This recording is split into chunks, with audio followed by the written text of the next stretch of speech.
here today to do a book review, and that's going to be for Blue Lily Lily Blue by Maggie Stiefvater. This book was so good and I just loved what happened in it. Everything was going great and it's made me really want to read The Raven King, which is going to be an awesome book, I really hope.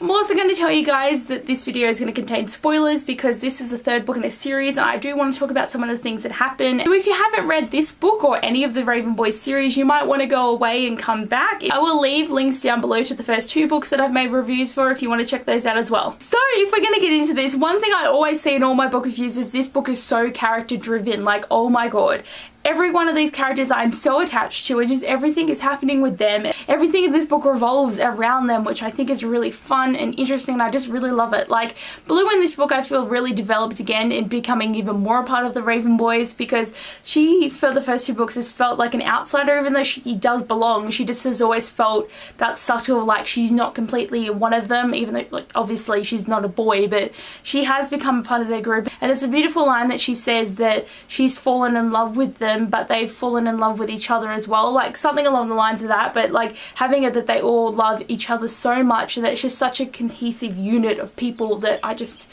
it's so good and I just love it so much. But like Blue just being the same snarky person, she's helping them too. Like, she figures out things and finds ways, and she actually discovered that she's a mirror as well, which I'm sort of a bit like confused about this whole concept, but I feel like she's gonna be helpful in the next book because like with the title Blue Lily Lily Blue, it's like mirrored because it's blue and lily. You know, at the beginning of the book there was this whole thing saying that there's 3 people that are resting. You can only wake up 2 of them because one shouldn't be woken up and one should, and then another one should just be left alone. So the person that they woke up was a girl called Gwen, and she is actually Glen Downer's daughter, I think. Yeah, daughter, who is like a bastard though, so she's like not his rightful child, you know, he shouldn't have had her with this other lady, but she's there and she's kind of crazy, but she's talking about magic and always singing these poems about Blue Lily Lily Blue, and she's always there coming in and just talking about stuff, and Blue's kind of confused, but then she kind of gets to learn things from Gwen, and I really liked that relationship of her learning from this like really crazy person that she's seeing is not really that crazy. It was also really sad too for Blue that she's looking for her mum and she doesn't know where she is, and she's trying to find her but there's no information or anything to lead her on, and Blue's starting to really get a good relationship with the grey man, and it's really nice because like there's these conversations that they have where Blue's like, you really love my mum, don't you? And he's like, yes I do, and I'm just like, I like this relationship. But Moira's going to go find Blue's father because she's always had a really good relationship with him, but he left and now she's trying to find him, and there's a lot of like finding yourself and finding people with Blue. But like Blue's character arc was really fun in this book.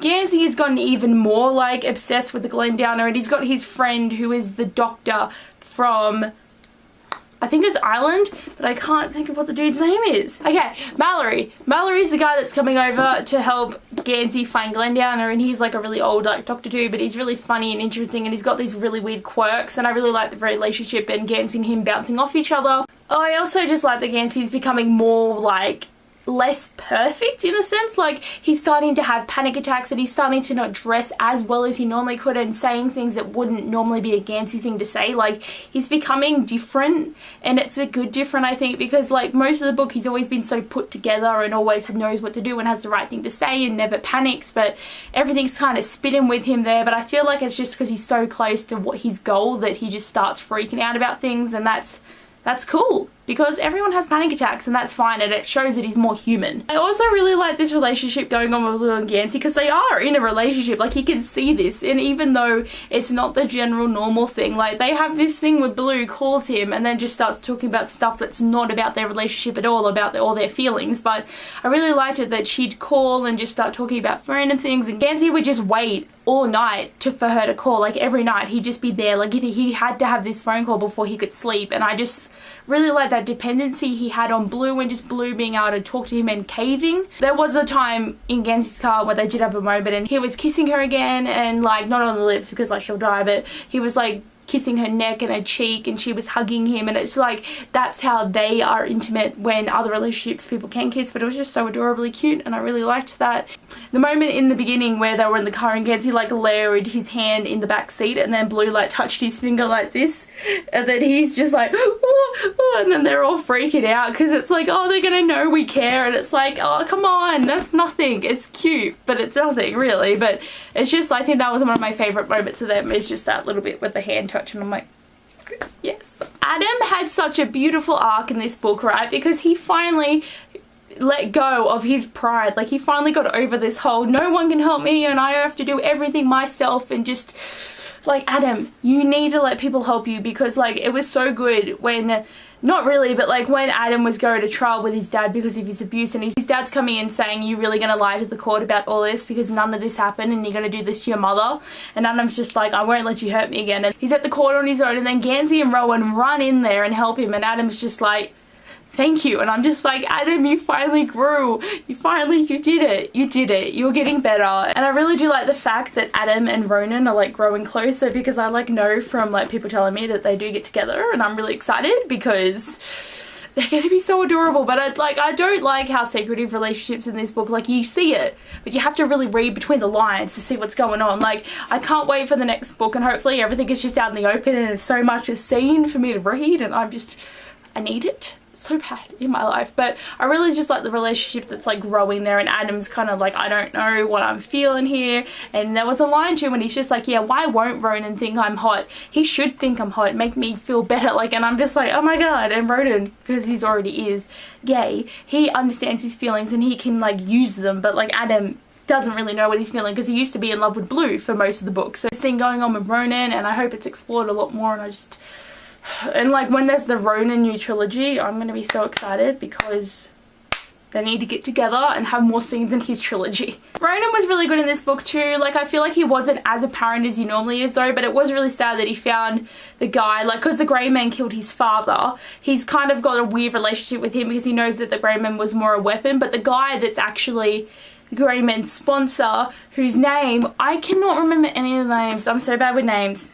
Greenmantle, that's him. Colin Greenmantle. I gotta keep this here because I'm gonna keep forgetting names. He's come in there and Ronan just wants to kill him and just get it over with it, and then Adam wants to help him, so they like make this big ass case thing about him killing children, and it's a way to drive him out of town, and just, they're like working together is really good. But Ronan, like, he had a few dream things, but like, he was more the main character in the second book with the dream things, where a lot of it was about him learning what to do. But this one, I feel like he took a step back. Like, we still had all these snarky comments and having a lot of fun with him, but I don't feel like too much happened development wise with him. But it was mainly like, I think Adam was like the shining star here in this book because he did have a lot of development and was really interesting. Even though I do say that, Adam did have a lot of fun like learning more about magic and figuring out what he has to do in life though, when his relationship with Persephone grew a lot more. And it was really sad that Persephone actually died, and I really want to find out like why that happened and who killed her and what was the point of that, because it broke my heart. I'm so upset because she was like one of the best characters in the book, to be honest. Like, one of the best like older people at like Foxway, because she was just awesome, and she has Persephone's name, like, yes.